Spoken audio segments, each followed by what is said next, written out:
Unlocking the meaning of "it's likely that." Hello everyone, and welcome back to our channel. Today, we're diving into a very interesting phrase that you might come across in English conversations. It's likely that. This phrase is a powerful tool in expressing probability or likelihood. Whether you're a beginner or advanced learner, understanding how to use this phrase can significantly enhance your English communication. So, let's get started. "It's likely that" is a phrase used to express that something is probable or has a good chance of happening. It's a way to communicate uncertainty without completely dismissing the possibility of an event.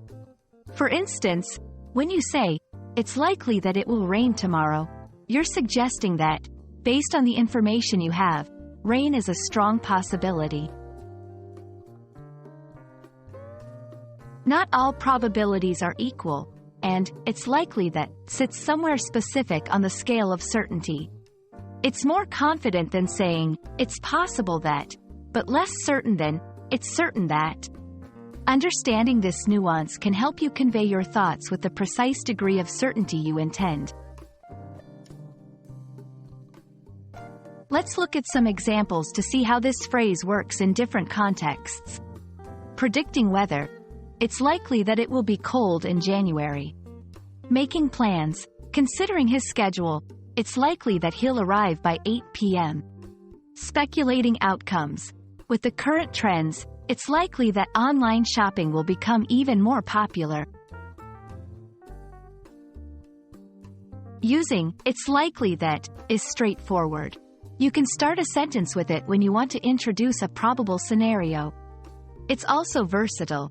You can use it in both formal and informal settings. Here are a few tips.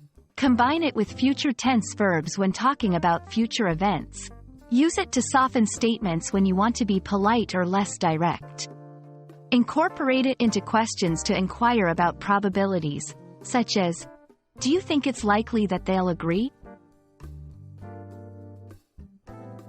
Understanding and using "it's likely that" can add nuance and precision to your English conversations.